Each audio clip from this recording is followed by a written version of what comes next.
And what if I told you that there exists a machine capable of crushing metal as if it were clay, with a force so brutal that it surpasses the weight of tens of thousands of cars?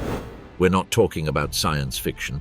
We're talking about giant hydraulic presses that turn glowing hot ingots into unique parts for airplanes, rockets, and reactors. But here comes the unsettling part. A tiny mistake can ruin a piece weighing hundreds of tons, or damage a machine that costs hundreds of millions. Today, you're going to see how this force is born and why these industrial monsters are changing the world.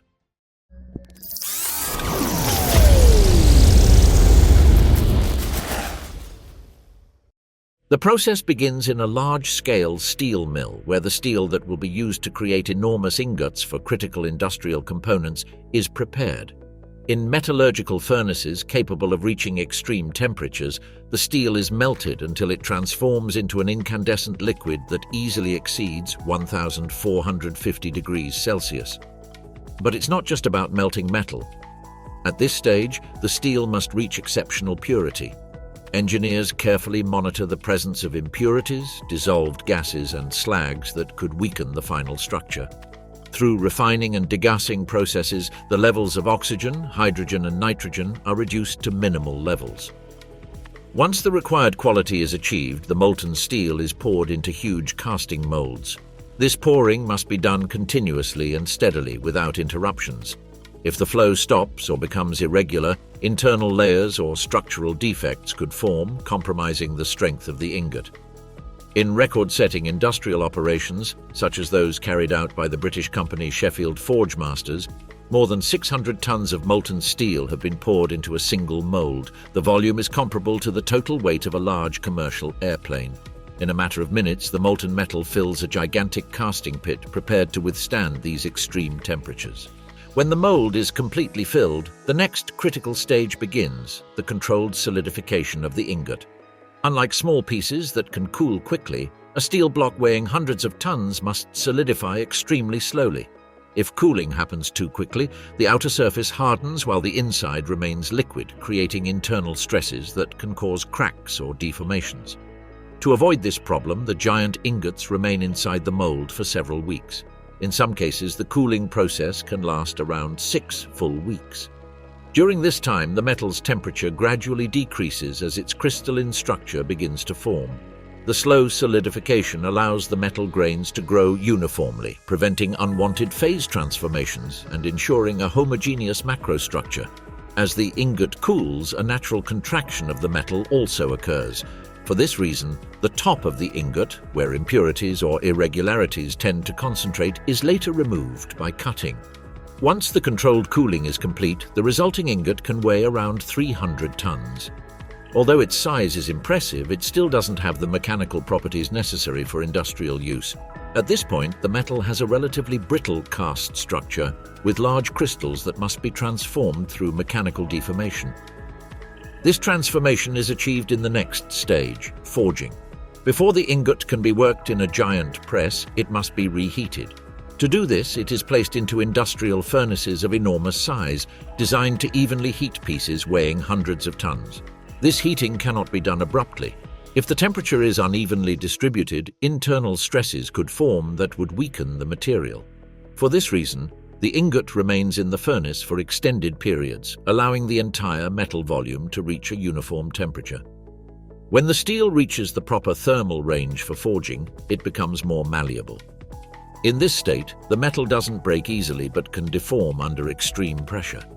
Once ready, enormous industrial cranes lift the ingot and move it to the hydraulic press where the deformation process will begin.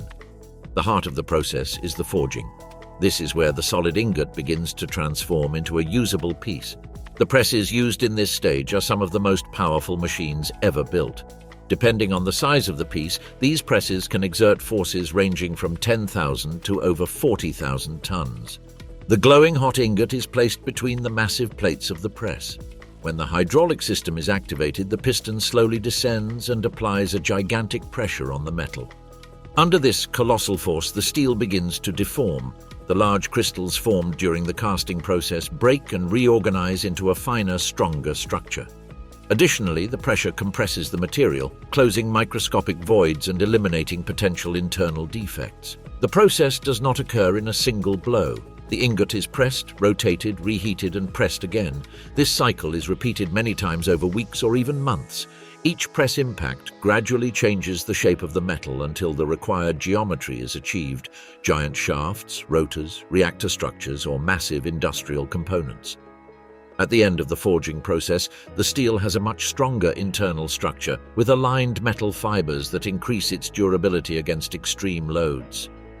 Although the forging process has already considerably improved the metal's strength and compacted its internal structure, the steel still requires an additional stage to fully stabilize its mechanical properties.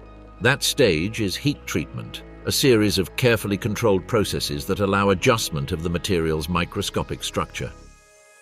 After enduring enormous pressures during forging, the steel is left with accumulated internal stresses and a structure that can still be optimized. Heat treatments are specifically designed to reorganize this internal structure to achieve the ideal balance between hardness, strength, and toughness. The first operation is usually normalizing, also known as homogenization. In this phase, the piece is placed in industrial furnaces where it is reheated until it reaches a high, completely uniform temperature throughout its volume. This controlled heating allows the steel's crystalline structure to reorganize in a more regular manner. The goal is to eliminate internal differences that may have formed during forging, ensuring that the material has similar mechanical properties both on the surface and within the core of the piece. This uniformity is crucial when dealing with components intended to withstand extremely high loads over long periods of operation. Once the normalization is completed, one of the most critical stages of the process begins: tempering. During tempering, the steel is reheated to reach a specific temperature at which its internal structure becomes highly plastic. At this moment, the piece is rapidly and controlled cooled, typically through immersion in water, oil, or special cooling systems.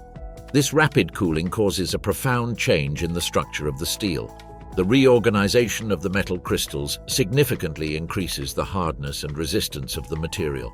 However, this same process can also generate an important side effect: the appearance of internal stresses that make the steel more brittle. To correct this problem, tempering is performed, a subsequent stage that involves reheating the piece to a lower temperature for a determined period. Unlike tempering, the objective here is not to further harden the material, but to release some of the internal stresses that arose during the rapid cooling. Tempering allows the steel to recover some flexibility and the ability to absorb impacts without fracturing. In other words, it balances the hardness obtained during tempering with the toughness necessary to withstand dynamic efforts, vibrations, and load changes. This entire set of heat treatments requires extremely precise control.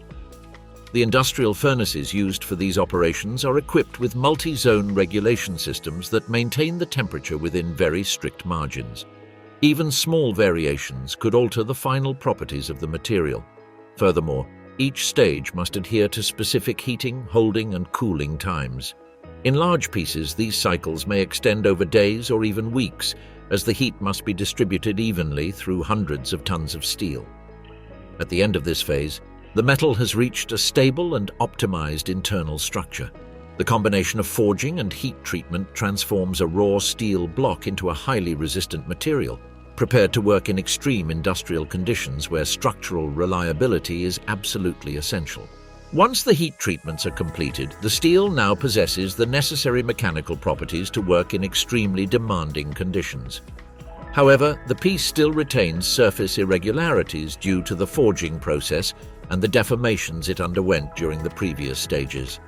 To achieve the final shape, the component is moved to large industrial machining centers. There, high-capacity machine tools are used to work on pieces weighing tens or even hundreds of tons. Equipment such as giant vertical lathes, industrial milling machines, and grinding systems remove excess material and adjust each dimension with very high precision. The objective of this phase is to achieve exact measurements and perfectly finished surfaces. The tolerances involved are usually extremely small, sometimes just fractions of a millimeter, which is crucial when these pieces must be integrated into complex industrial systems. At the same time, rigorous quality control is carried out. Specialized technicians inspect the interior of the metal using non-destructive testing methods, such as industrial ultrasound, X-ray radiography, or magnetic particle analysis. These techniques allow for the detection of possible internal cracks, porosities, or imperfections that are invisible from the outside. Each inspection is part of a very strict safety protocol. If any anomaly is detected that could compromise the structural integrity of the piece, it is discarded or reprocessed.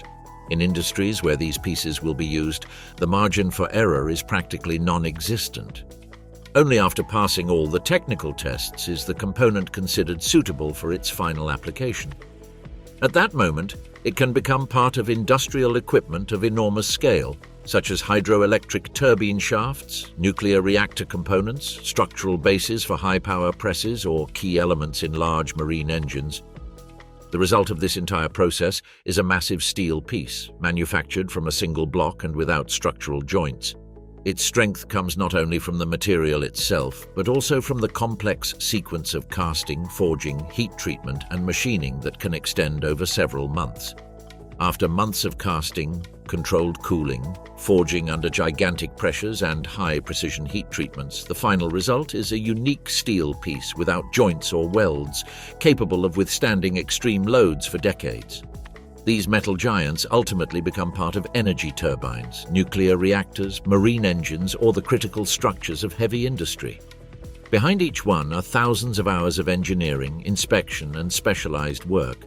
A complex process that demonstrates the extent to which modern technology has learned to shape one of the hardest materials on the planet with extraordinary precision.